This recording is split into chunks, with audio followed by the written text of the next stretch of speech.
This Antonov AN-30 has just touched down at the airbase in Cologne. The Ukrainian plane is here to take aerial photos of Germany's military equipment.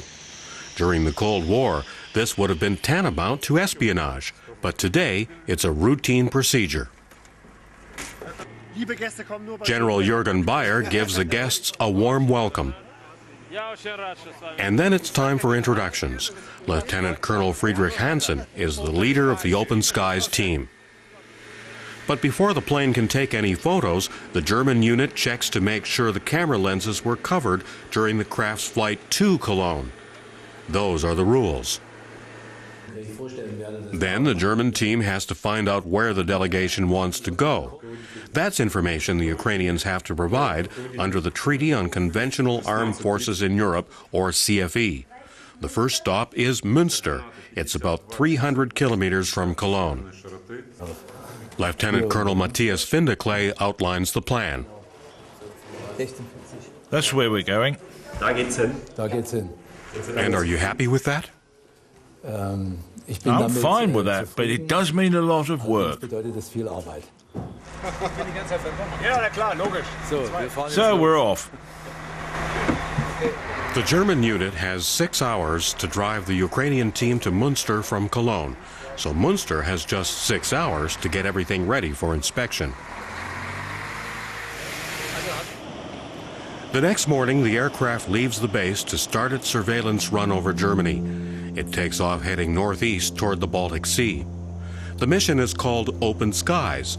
That's the name of the Treaty on Aerial Surveillance signed nearly 20 years ago. Back then, it was an important political agreement between members of NATO and the Warsaw Pact. Today, it's just standard procedure.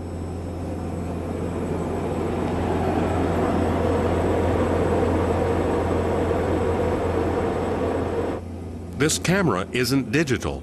Under the treaty, it's only allowed to shoot black and white photos.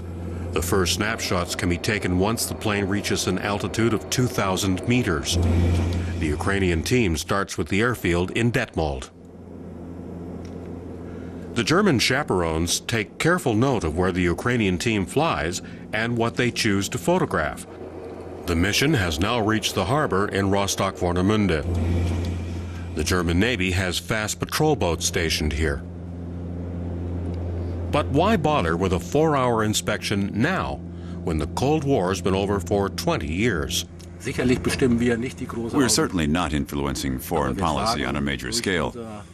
But through our dealings with one another, through transparency and faithful cooperation, we're helping both countries, in this case Ukraine and Germany, to establish closer ties. The Cold War has absolutely nothing to do with it anymore. We're good friends. But this principle also applies. Trust is good, inspection is better.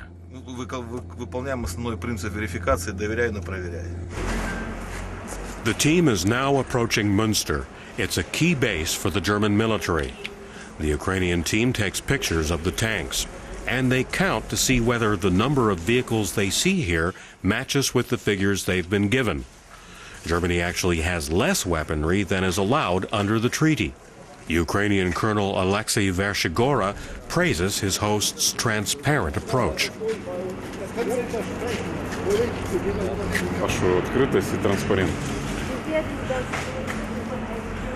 The only way to maintain this transparency is by continuing to inspect the state of the weapons and equipment in question, or the number of them. The information about the individual CFE countries, which is noted at year's end for the upcoming year, is then reviewed. And that creates trust. Today, it's all about trust. But 20 years ago, the point was inspection. The teams would check to see whether a country had really cut its troop numbers, which sometimes led to disagreements. That's rare today, but not unheard of. For example, the German and Ukrainian teams have a difference of opinion about this decommissioned Leopard 2 tank. The Germans say it's out of action. But the Ukrainians ask whether it couldn't simply be put back in service and sent to the front lines. And if you don't believe the explanation, then the CFE treaty allows you to take a Polaroid photo and list it under 7 Alpha. I can't prevent it, you can certainly do that, and I'm fine with it. The debate continues over whether dismantling the transmission and drive unit would make the Leopard inoperable. For the Ukrainians, inspections like this are a serious business, even though the Cold War is long over. Allow me a philosophical take on it. The weather might be good right now, but no one's going to chuck their umbrella out the window. Because it's going to rain again sometime. Good weather and a better view in a friendly atmosphere. The Ukrainian surveillance craft has traveled nearly 1,300 kilometers in total. The camera is turned off, but later on the day's photos will be made available to every party to the treaty. The former rivals are still keeping tabs on each other, but nowadays it's all in a spirit of friendship.